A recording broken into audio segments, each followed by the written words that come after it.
하이스톰입니다. 여러모로 혼란스러운 정세 속에 치러진 한중 정상회담. 그중 전 세계 외신들이 모두 크게 주목했던 것은 이른바 샤오미 셀카라는 상징적인 장면이었죠. 이는 실용 외교를 추구하는 현 대한민국 정부의 성격을 정확히 보여주는 장면이었는데요.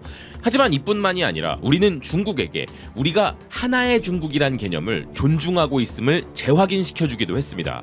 그러니 이제 하나의 중국이란 것은 전 세계적으로 일본과 대만을 제외한 모든 나라들이 존중하는 사실이란 게 확실해진 것이죠.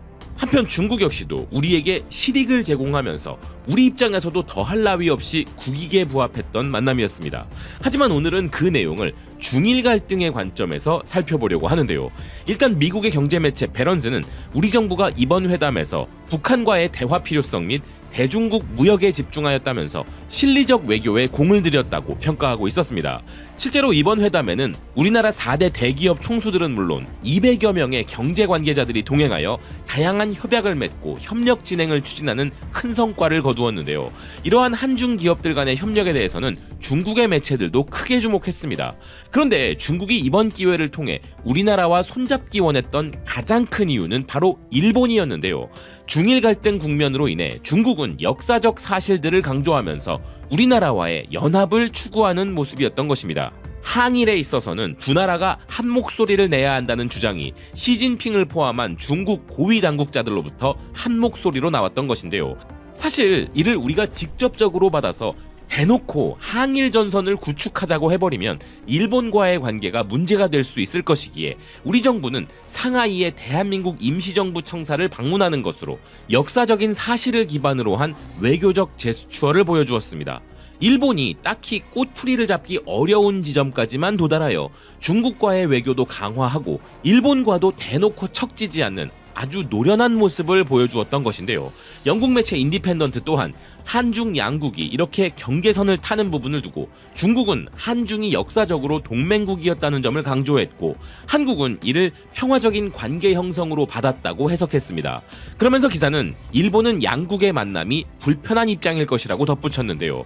하지만 일본의 NHK가 전하듯 한일 정상회담도 추진되고 있는 상황이죠. 그러니 일본은 한국이 중국과 밀착하는 듯한 이런 모습에 내심 불편해하면서도 겉으로는 별것 아니라는 반응을 보이고 있었는데요. 일본 매체 재팬타임스는 시진핑 주석이 중일 갈등 속 이재명 대통령에게 올바른 선택을 촉구했지만 한국의 대응은 미미했다면서 한국이 중국의 바람처럼 친중 반일의 자세를 보이지는 않았다고 이번 한중 정상회담을 평가하고 있었습니다. 게다가 오히려 일본 매체들은 중국이 간사하게 나오고 있다면서 중국이 지금 일본과 한국 사이를 이간질시키고 있다는 평가를 내놓았는데요. 한편 이런 중일 갈등 상황으로 인해 중국이 우리에게 생각보다 많은 것을 제공하여 우리가 이득을 본 부분도 있었습니다.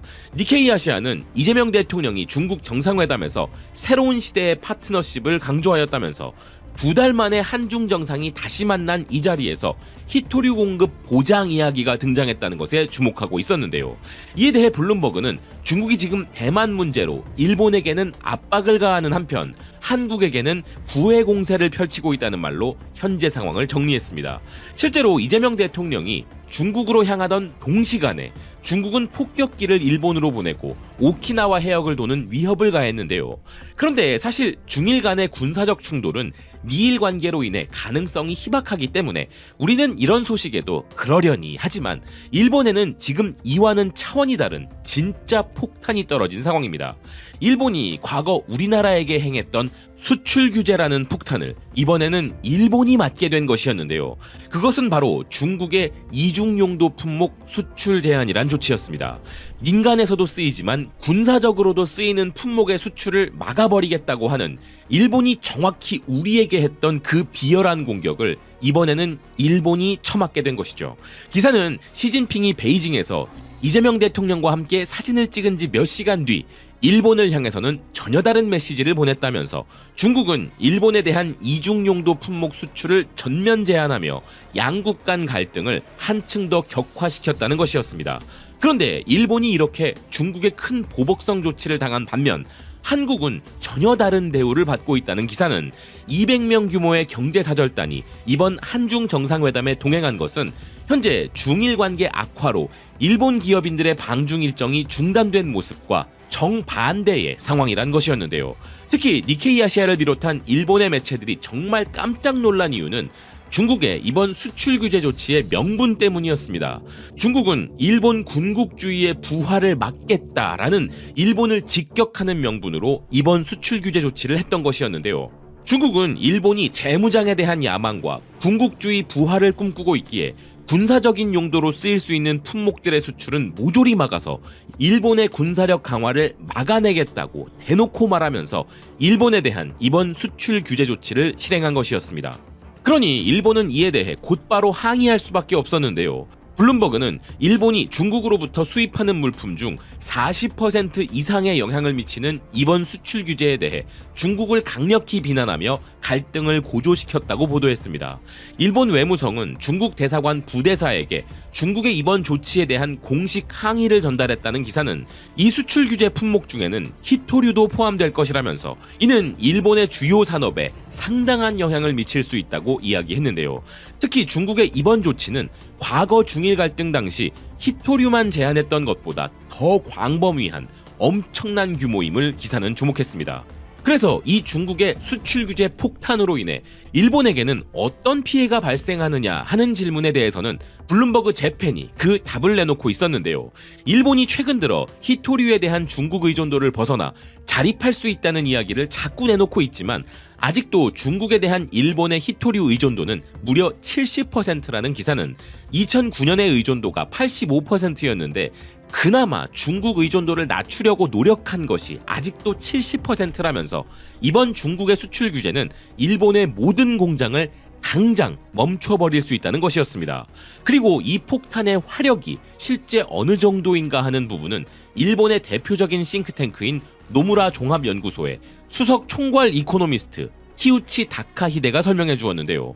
중국 상무부가 구체적 품목을 언급하지는 않았지만 일본의 군사력 향상으로 이어질 수 있는 군민 양용 품목이 수출 규제의 대상이라고 설명했다는 필자는 중국 정부는 바이오테크놀로지, 항공우주, 통신 분야 등 다양한 제품군을 이중 품목으로 분류하고 있기에 중국이 현재 일본에 수출하고 있는 품목들 중 여기에 해당하는 것들은 반도체와 집적 회로를 포함한 다양한 전자기기 및 전자부품들과 의료기기와 광학기기 등의 정밀기계 및 EV 배터리 관련 리튬 화합물, 그리고 통신기기와 PC 등 그 종류가 너무 많다는 것이었습니다.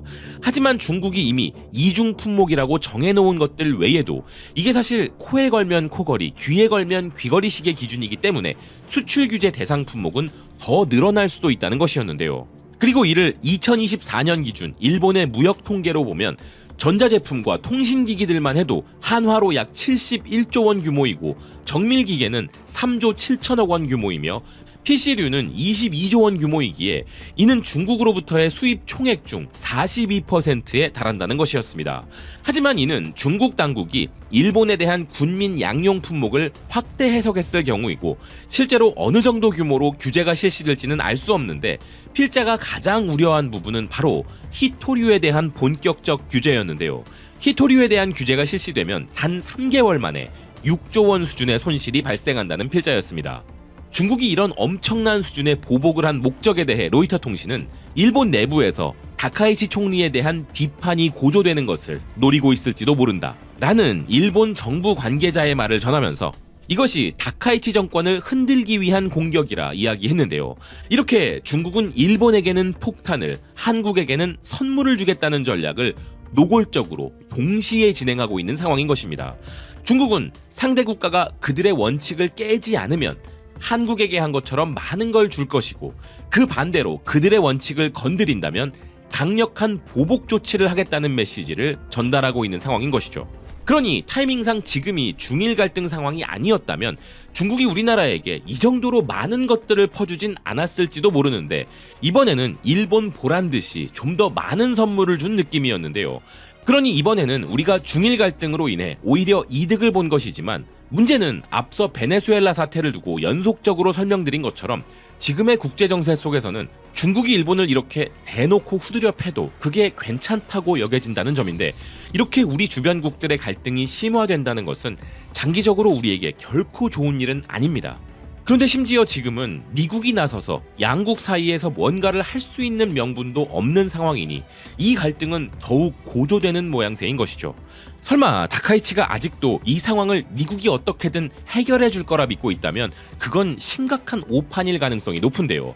현재 우리나라는 미국과 중국을 비롯한 주변국들 사이에서 그 어느 때보다 실용 중심의 노련한 외교가 절실한 상황입니다. 무엇보다 적을 만들지 않는 것이 가장 중요한 부분이기도 하죠. 다행스럽게도 현 정부는 외신들로부터 역대 그 어느 정부보다도 이런 복잡한 국제 정세 속에서 현명하게 잘 대처하고 있다는 평가를 받고 있는데요.